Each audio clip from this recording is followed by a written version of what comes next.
काल डीमार्टला गेल्यानंतर काय झालं बघा, सोया चंक्स मुलाला वाटलं की हे फ्राय केलेलेच आहेत, डायरेक्ट खायचे, तर त्यानं 2 पॉकेट घेतला होता. मला माहीत सुद्धा नव्हतं. म्हणजे वाटलं की असेल त्याचं चट्टर-पट्टर खाणं. तर घरी आल्यानंतर त्यानं पॉकेट फोडला, तर बघतोय तर त्यात हे निघाले सोयाबीन. तर मग एक पॅकेट फोडलं होतं ते तसंच मी भिजत घातलं आणि इथं मिक्सरला जरा भरड असं वाटून घेतलं.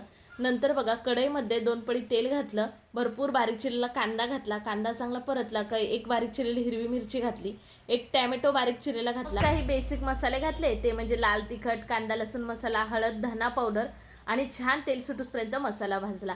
मग आपण मिक्सरला लावलेले सोयाबीन घातले, वरून चवीनुसार मीठ घातलं आणि छान असं मिक्स करून घेतलं. एक झाकण ठेवून वाफ काढून घेतली. मग वरून बारीक चिरलेली कोथिंबीर घातली आणि बघा इथं सोयाबीनची भुर्जी आपली खाण्यासाठी तयार झाली. मुलाचा मूड हाफ झालता हे सोयाबीन बघून, पण त्याच सोयाबीनची मी केली भुर्जी आणि आज अशा प्रकारे जेवण होतं. मुलगा खुश. चला तुम्ही सबस्क्राईब करा.